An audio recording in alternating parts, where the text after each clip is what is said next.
No. But I mean, you're giving us a lot here, and I know a lot of the inside baseball, and obviously I'm sworn to secrecy. I'm just telling folks, I'm surprised you're able to get this on air, Jesse, because... Well, Alex, it ain't on yet. I made a gentleman's bet at the start of this show that it would never see air. I felt we would complete them all, but I felt strongly that at some point in time someone wouldn't allow it, and so far it's full steam ahead. Now, we do have to wait till December 2nd because that's the airing again of the first show, which is, that's a couple weeks away yet, 3 weeks away. In fact, I remember in October, you were in my car, we were driving around in the hill country, and you said, Alex, we're going to find out if this airs because I'm going to do this from my perspective and be fair. We're going to see what happens. And you've put incredible work into it, and now you've just upped the bar again, saying we'll see if it's going to air. Stay with us.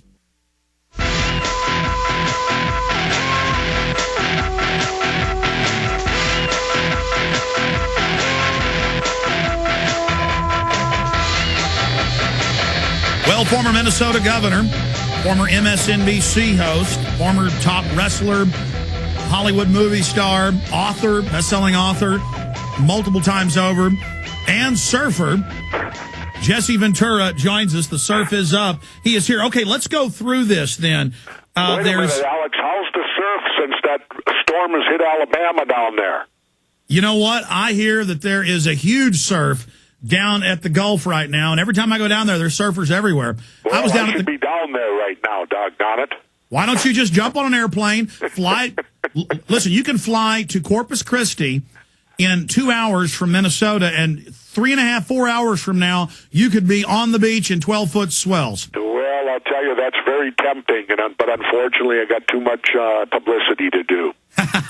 Unfortunately, you're here on air with us, but we're all happy, Governor. Well, it'd be tomorrow anyway, and so I got publicity all day tomorrow. Today, I couldn't get there in time, so it'd have to be tomorrow. But, oh well, we'll pass on it this time. I'm certain there'll be more storms, especially after learning about HAARP. Absolutely. I had the director of HAARP on one time, and he admitted, we turn the atmosphere on fire with it at night, and starts laughing. And then somebody on the line cut the line off, and my producer saw this, and during the break, a Air Force officer came on and said, you can't talk about that anymore. So the military was bossing the civilian scientific head of HAARP around. Well, what's interesting, and of course, for those that don't know what HAARP is way up in Alaska, and that's one of the shows we go up to visit it and photograph it. And it's a group of about 180 radio antennas that all shoot 50,000 watts of energy up into the biosphere. I should say of low-frequency sounds up into the biosphere, which does cause a heating. Now, Alex, let me ask you this.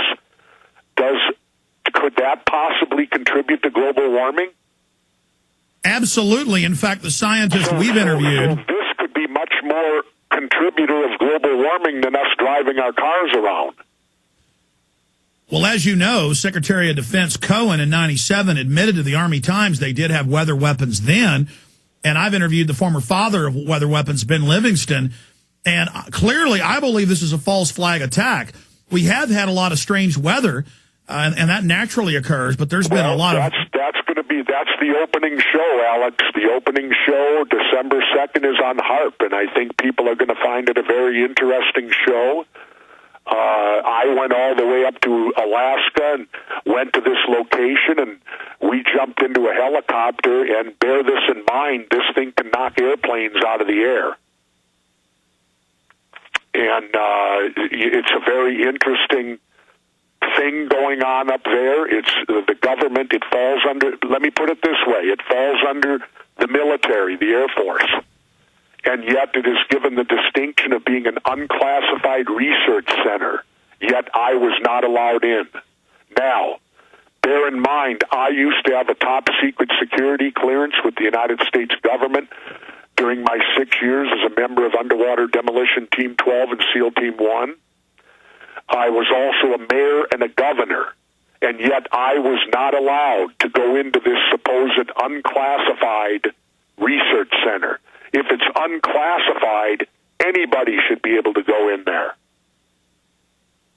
Well, that's a good point. Jesse, on this specific subject, we can get into more detail because this has been released to the media. I want to play this clip and then ask you about it. This is a 1-minute clip of Governor Jesse Ventura being stopped at the gates. He's about to just, I guess, bull his way on in there. And suddenly the equipment goes dead. And I talked to the crew. This really happened. So they were using some type of electronic warfare jamming system. Here it is, ladies and gentlemen. Really need to go through the Air Force. Well, we did. We got stonewalled. And this is strictly a research facility. Clearly, there's something going on here that they don't want people to know about. There's a lot of cool science that we do with this facility. Come on, man. I'm a Navy SEAL. The military don't do things unless it has a military purpose, and a military purpose is destruction and waging war. It's a stalemate. Or is it? Back up a little bit from the gates so when people come through, they don't feel intimidated. When I get denied something, I do the opposite of getting intimidated. I get angry. Jesse is about to walk right on through when suddenly... Hold on a second, guys. I got a problem. No, that's interference. The camera equipment begins to go haywire. Something is interfering with the audio and video. This is more than unclassified. That's bullshit.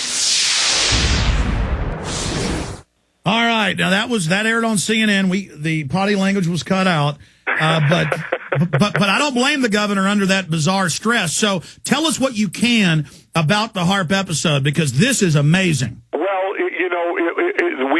we were denied access, as I said, and even though the security clearances I've had in my life and holding the position of governor, I guess, Alex, the only way I guess I can get in there is to run and get reelected to something again.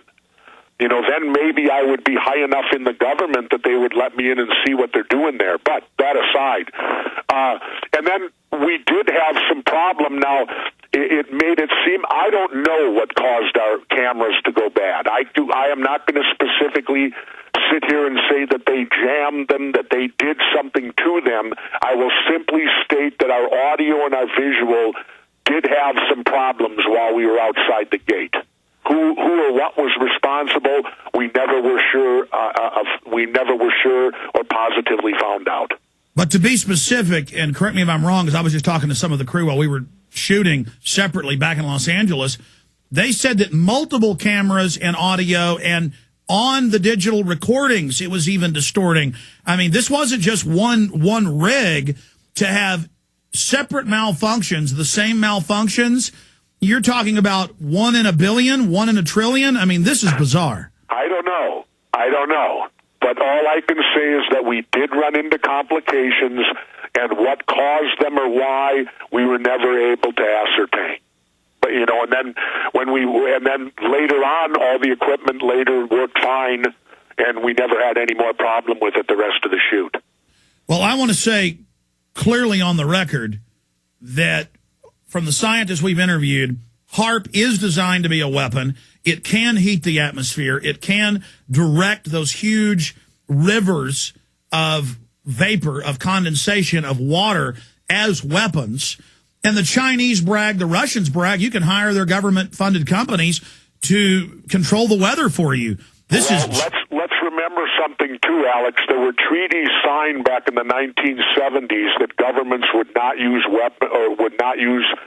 weather or nature for war, and we were one of the people that signed these treaties. And I think that's an important issue right here. If we sign treaties that we won't use nature to commit war, and then we might very well be violating the very treaties we've signed. Well, that's a great point, and you made the point to me privately that, well, Alex, why are we signing treaties for weather weapons if they don't exist?